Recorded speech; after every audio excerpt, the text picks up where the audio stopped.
What's going on, guys? Welcome back to my Friday Night SmackDown audio review for August 6, 2021. I am Graham GSM Matthews. Hope you guys are doing well and having a good weekend. This is going up a bit later than it usually does. Usually I do the SmackDown audio reviews on Saturdays. I'm recording this on a Saturday, but because I'm currently camping and my internet connection is absolute garbage, for obvious reasons, this is probably going to be going up on Sunday instead, and then my Talking Smack review very likely on Monday.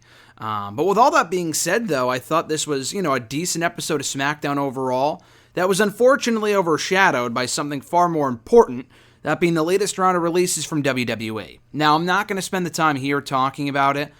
Usually I do, like a couple of weeks ago, or what was it, late June, when they completely gutted 205 Live and they let go of Tony Nese and Arya Daivari, August Gray, the Bollywood Boys, among other people. I spent time talking about those releases here on the show. I probably won't do that here. I just have so many more thoughts than will only take me a couple of minutes, because the cuts included Bronson Reed, Mercedes Martinez, Jake Atlas, Tyler Rust, Bobby Fish, Leon Ruff, among other people. I just don't understand some of those releases, so I'll get into that on another podcast, most likely #AskGSM on Wednesday or Wrestle Rant Radio on Thursday, just to kind of delve a little bit deeper into them, because it's really not a mere matter of talking about it for a few minutes and these were the cuts, that's unfortunate, blah, blah, blah. It goes a lot deeper than that, and honestly, by this round of releases, I'm more frustrated than I was for any other round of releases in the last probably year, and we've had a lot of releases from WWE since the start of COVID. By this point, it's absolutely not a fucking budget cut thing. How much money do you think a lot of these people from the developmental system, of all things, were getting paid? Probably not a hell of a whole lot of money. So it goes a lot deeper than the whole budget cuts bullshit and all this other stuff. We'll get into that on another podcast, most likely #AskGSM on Wednesday or Wrestle Rant Radio on Thursday. So my apologies for making you wait a little bit later on that. But let's talk about SmackDown for whatever the hell this show is worth. I was watching it live. I thought it was a decent show. It really took me out of the episode, and again, that's far more important than this show was. But by the time the releases happened in the middle of SmackDown on Friday, I'm thinking this show doesn't even matter. Who the hell could possibly give a fuck about this show when there are far more infuriating things going on within this company at the moment? Literally while SmackDown was airing, we got word that all these people were released on Friday night. Just complete garbage. But like I said, this was the August 6, 2021 edition of SmackDown, opening up with the returning Sasha Banks calling out Bianca Belair, and I really like this promo segment from her. Bianca coming out, answering Sasha's challenge for a match at SummerSlam, giving it to her, so that's now official for SummerSlam, one of two matches that were made official for the pay-per-view on this show. And not only that, we had Zelina Vega come out, who Bianca did agree to give her a match last week on SmackDown before Sasha came out, made the save, and it turned into a tag team match. So they never forgot about that. Zelina Vega got her match with Bianca on the show. It wasn't for the SmackDown Women's Championship, but it was a matter of if Zelina beat Bianca, then she would get a shot at some point down the road. I think she would challenge the winner of Bianca and Sasha after SummerSlam. Obviously, she did not win, nor should she have won, but that was the whole storyline going on. But Sasha had mentioned, when you were crying before the match even started at WrestleMania, that match would not have happened without me. I'm the greatest of all time, blah, blah, blah. And Bianca said, listen, you are one of the greatest of all time, but I beat you at WrestleMania for this championship. So I thought this was really good. I'm looking forward to more interactions between Sasha and Bianca going into SummerSlam, which is only 2 weeks away at this point. So we only have 2 episodes of SmackDown left. But hopefully they can continue the feud coming out of SummerSlam. I'm still thinking as of right now that Sasha is winning that belt back, putting Bianca back in chase mode. Maybe she can get it back at the next pay-per-view or in October or whatever. I don't see a situation where Bianca retains and then the feud continues. I guess it could, but I don't really think Bianca loses much aside from the championship itself, obviously. I don't really think Bianca loses a lot of credibility by losing to Sasha for the first time at SummerSlam. Sasha would need a win, gets the belt back as a heel for a little while, and then Bianca can always beat it for her, beat her to get the belt back. There we go. At some point soon after SummerSlam. The first match in the show featured who else but the Mysterios and the Usos? I feel like this has been a regular spot for these two teams on this show for the last 3 weeks now. This was the third straight singles match that we have gotten on SmackDown from the Usos and the Mysterios. This week it was Jey Uso versus Dominik Mysterio. I think 2 weeks ago it was Jimmy beating Dominik. Last week Rey beat Jimmy. And this week Jey beat Dominik. So that's what we got this week. It was a decent little match. I've been enjoying the feud. It was made official on WWE's social media platforms, WWE.com, during the week, that it will be the Usos versus the Mysterios once more for the SmackDown Tag Team titles at SummerSlam. Jey Uso picked up the win here. Fine match, like I said, the usual quality contest from Dominik and Jey Uso. We then had King Nakamura versus Apollo Crews, the Intercontinental Champion Apollo Crews, who I feel like we haven't heard from him at all in the last couple of months, ever really since the Big E feud ended. He was the big focal point of the show when he won the championship back in Mania, and he's lost a lot too. I think it was Sean Ross Sapp that noted on Twitter last week during SmackDown that he has lost his last 6 matches as the Intercontinental Champion, and now you could chalk it up to 7 because he lost this match too. It was a non-title match. What they're now calling the Championship Contenders matches, which is basically a fancy way of referring to it as a non-title match. It's basically what it is. And it's not even like, oh, if you beat the champion, then you automatically get a title shot. No, like with Damian Priest, after he beat Sheamus a week or two ago on Raw in a quote-unquote Championship Contenders match, it wasn't made official that he would be challenging Sheamus for the United States Championship on Raw or at SummerSlam. No, the commentators told the story that it might put him in line for a potential title shot. Then what's the fucking point of beating the champion then? Granted, Nakamura did not pin Crews here. Aziz got involved a few minutes in. It was a complete throwaway match. Nakamura won by DQ. What I don't like about this whole championship contenders bullshit is that it requires the contender to beat the champion. So then you're technically giving away the match before it even happens. What the fuck happened to just standard number 1 contenders matches? And then, you would have to explain how are these two people, of all people, battling for a number 1 contender spot. That's where, like, AEW's power rankings come in, which they've actually done a decent job of utilizing lately. I was always a big, not hater, but, I never really understood the power rankings in AEW. Not, understood them, but, they never really used them up until, maybe 6 or 7 months ago. Or not really used them as much as they should. But thankfully they have. WWE has no such thing as power rankings. They have on and off again for 10, 15, 20 years now, but they never were really used properly. So then we're left in situations like this where a potential challenger has to beat the champion in a non-title match and pin that said champion in order to get a title shot. Now, Nakamura did not pin Crews here, but Crews lost yet another non-title match. And we're probably getting Nakamura and Crews at SummerSlam, which I'm totally cool with because I think that'd be a great match. So you'll get no complaints out of me regarding that. We had Tegan Nox going one-on-one with Tamina, and I think they're calling her Tegan Nox. I'm not sure. I wrote down Tegan Nox here in my notes, but they might still be calling her Nox. I don't know. Just Nox is fucking dumb, so let's pretend her real name. Her full name on the show is Tegan Nox, even if that's not what they're calling her anymore. But she beat Tamina one-on-one. No Natalya. Obviously, Natalya just had surgery. I know Natalya's injury was pretty brutal. If you saw the footage during Raw this week, because it happened last week on Raw, it seemed pretty gross. So I don't know how long she's going to be out for. If she had surgery, I would imagine she'll be out for a little while. Even if it was a minor surgery. I mean, Montez Ford was out for a month. But it looks like, at least not yet, that they're going to take the titles off of Tamina and Natalya, which I don't give a fuck if they would or not, just because, I don't really care about the team.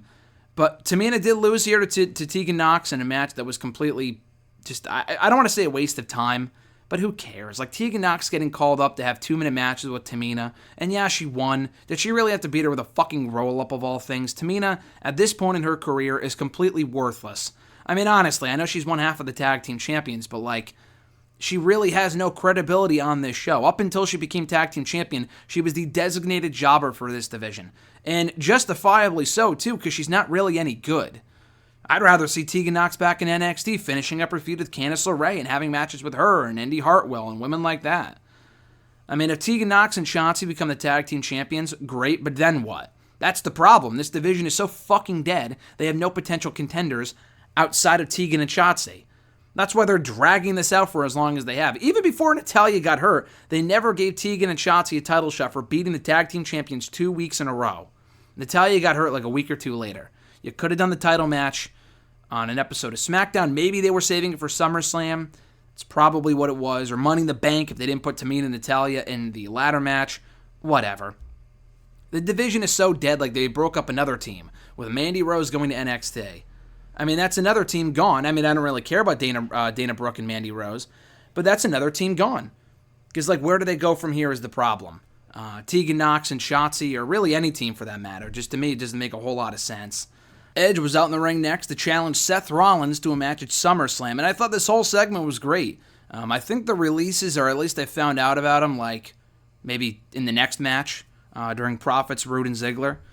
But the Rollins and Edge segment was when I was still intently, like, actually paying attention to SmackDown. And I thought this was a really good segment. Edge brought up how it's a match 7 years in the making, dating back to their issues back on Raw in 2014 when Rollins threatened to kill Edge, basically, by stomping on his neck. And Rollins even brought up, listen, if you want to have this match at SummerSlam, and that's something you really want to do, you're going to have to face the reality that, like, if we actually have this match, I could end your career by stomping on your neck, a surgically repaired neck, and it won't be pretty.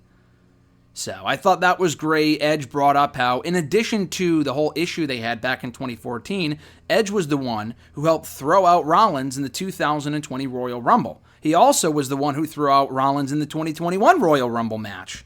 So they didn't forget about that, and I love how they brought that back. I thought that was really, really well done. Rollins accepted, obviously. That's another match made official for SummerSlam. Rollins wasn't there. He kind of zoomed in via satellite or whatever. I thought this was the best part of the entire show. And we already knew that match was happening at SummerSlam, but it's nice to now have it made official. But I think the whole feud's been great. I know not everyone is super high in the current Rollins character. I'm enjoying it for what it is. I think he's having fun with it.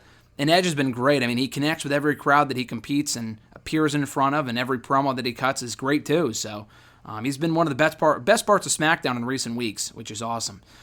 We had the rekindling of the rivalry between the Street Profits, Roode and Ziggler. This is where the releases happened, so I kind of stopped paying full attention to the show.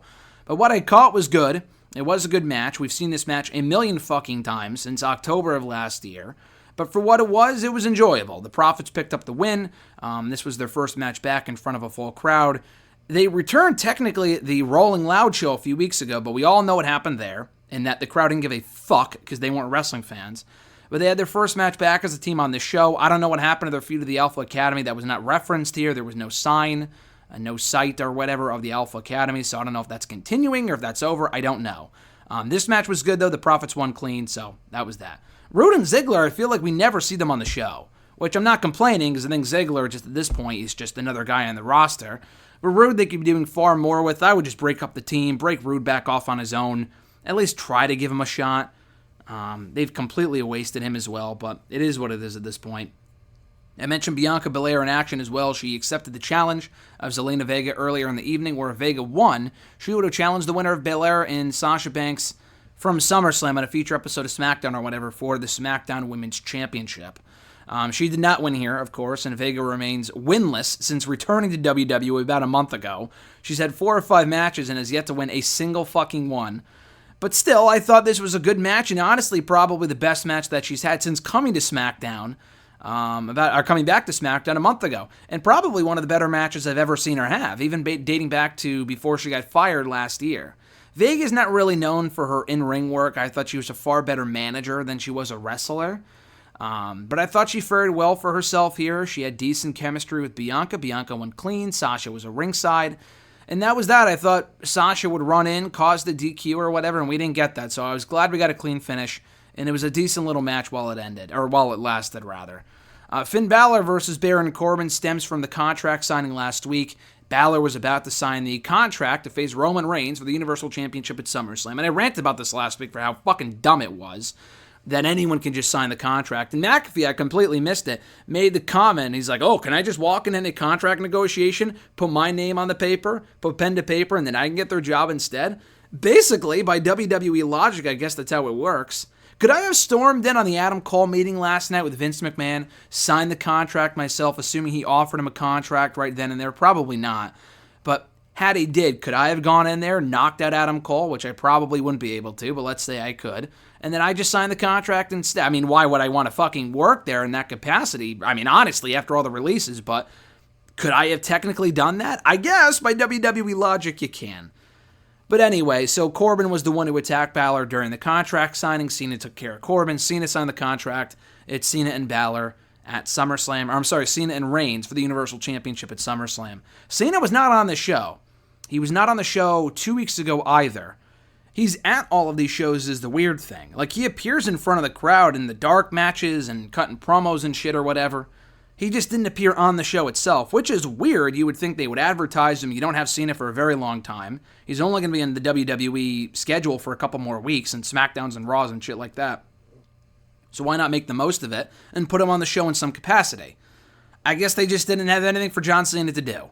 On the same day that Suicide Squad came out, and they touted the success of the movie with the whole Rotten Tomatoes thing, and that it's probably going to be the number one movie in America, or the world, or whatever, this coming weekend, which it absolutely will be. But isn't it a little weird that Suicide Squad comes out and he's there in the building, but you don't have him on the show to promote it? Like, I know it's not a WWE film, it's not their problem, but I don't know, Suicide Squad is super popular right now. I saw it myself on Thursday, and I thought it was an amazing movie, and not even a great movie. I thought it was a fantastic movie, and probably one of the best DC live-action movies I've seen today, aside from the Dark Knight movies, of course.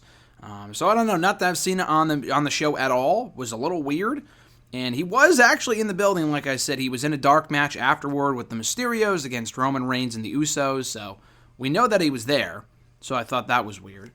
But anyway, so we had Balor and Corbin. The match was over in like 2 minutes, as it should have been. Balor cut a promo beforehand, all intense, badass, or maybe it was afterward, not beforehand. And he felt like the Finn Balor from NXT.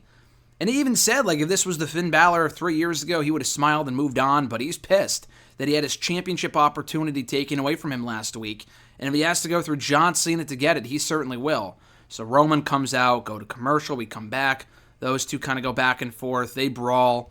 Roman Reigns and the Usos eventually lay out Balor and stand tall over Balor to end the show.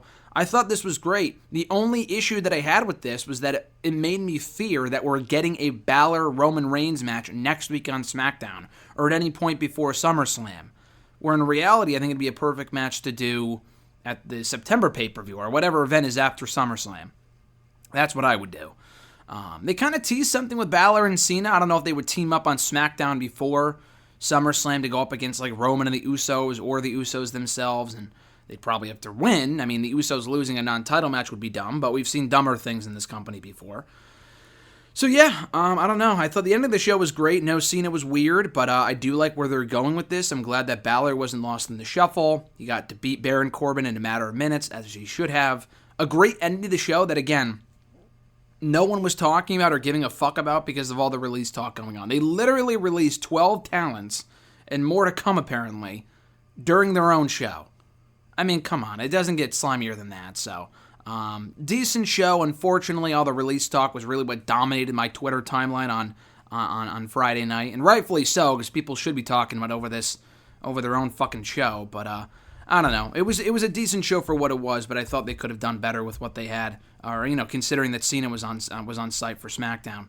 But nonetheless, those are my thoughts in the August 6th, 2021 edition of SmackDown. Thank you guys for tuning in. I appreciate it. Be sure to like the video, drop a comment, share the video, and subscribe to the channel for more daily content. We're going to have a Talking Smack review coming up soon, in addition to an interview with the Raw Women's Champion Nikki Ash coming up on Monday, so stay tuned for that as well. Have an awesome one, guys. I'm Graham G. Matthews. Enjoy the rest of your weekend. Again, more thoughts in the latest round of WWE releases coming up probably on Wednesday or Thursday. My apologies, I just didn't get to it today. I have way more thoughts that are more than just a couple of minutes long, so we're going to get Mr. Marceau's take on it as well on Wrestle Rant Radio on Thursday. Again, guys, have a great one. I'm Graham G. Matthews, and I'll catch your ass down the road.